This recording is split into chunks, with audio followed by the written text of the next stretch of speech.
Je m'appelle Johnny Malouf, j'habite à Chassieux depuis 6 ans et j'ai 41 ans. Mon instrument principal, c'est la voix, c'est le chant.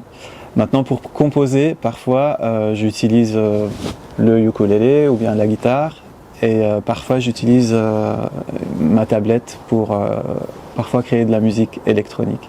J'ai commencé la musique assez tôt au Liban quand j'étais chanteur à l'église, dans une chorale, et puis je suis arrivé en France en 2003, j'ai intégré un groupe de musique qui s'appelle InCase, qui a été incubé par le Conservatoire national de la région de Lyon. Suite à ce groupe-là, il y a eu un deuxième groupe avec lequel on a sorti un clip, donc le deuxième groupe s'appelait Broadwave, et ce clip-là nous a permis d'être repérés par l'émission de The Voice. J'ai participé à The Voice en tant que chanteur-interprète. C'était la toute première saison en 2012. C'était une très belle expérience qui m'a permis de rencontrer beaucoup de personnes dans le milieu artistique et de réfléchir un petit peu à mon projet musical et personnel. Mon coach dans l'émission, c'était Garou. Donc c'est quelqu'un de très humain, très sympathique, très lumineux comme personne. Donc il m'a donné pas mal de bons conseils pour surtout être bien à l'aise sur scène et être moi-même. Et puis en même temps que Garou, il y avait des coachs vocaux qui travaillaient avec nous dans les coulisses et qui nous ont énormément aidés à progresser au niveau technique vocal. C'était assez dingue, je recevais des messages de partout, des gens avec qui je n'étais plus en contact, me contactaient, m'envoyaient des messages pour essayer de comprendre ce qui se passait.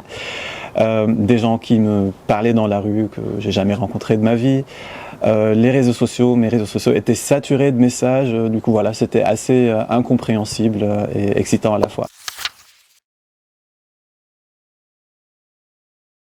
Donc, après l'arrêt de l'émission, il y a eu pas mal d'opportunités en fait. Donc il y a eu une proposition de participer à des comédies musicales, etc.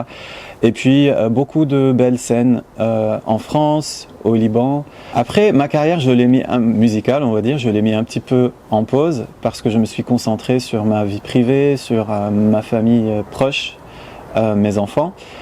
Et depuis pas longtemps, donc depuis 2022, j'enregistre des chansons pour une émission qui passe à la télé française, donc sur TF1. J'en ai enregistré une en 2022 et une en 2023 en tant qu'interprète. Et actuellement, j'ai un projet musical où je suis à nouveau auteur et compositeur, donc qui s'appelle Nomi. Donc c'est un projet de musique folk, mais avec des paroles en libanais. Alors Nomi, c'est le fruit de collaboration artistique du coup entre Michael Cointepas, donc qui est un multi-instrumentiste très talentueux de Lyon, qui travaille sur un projet qui s'appelle Vesperland et qui a voulu travailler avec moi seulement si je chantais en libanais. Donc d'où l'intérêt de cette collaboration assez unique, on va dire. Et c'est vrai que c'est très enrichissant de pouvoir emmener cet univers un petit peu libanais que je n'ai pas beaucoup exploité durant ma carrière et le fusionner avec de la musique folk pour créer des ambiances assez douces et chaleureuses. Voilà, donc c'est une fusion assez sympa et nous avons nos 2 premiers concerts le 3 et le 4 novembre à Agen-d'Art à la Croix-Rousse.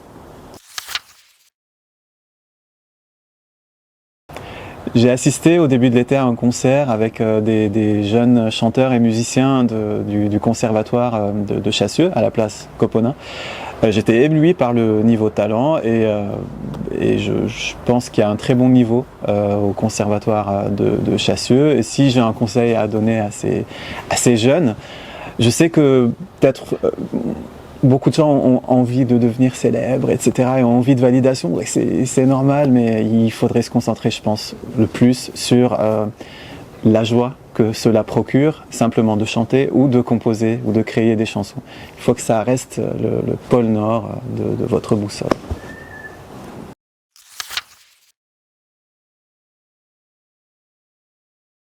je vais vous interpréter une chanson de mon nouveau groupe Nomi qui s'appelle Ilikan.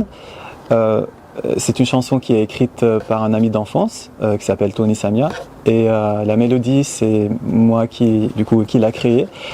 Au sein du projet Nomi, ce n'est pas l'arrangement, donc l'arrangement il est fait par Michael Quantepas, donc elle aura toute une autre forme beaucoup plus riche.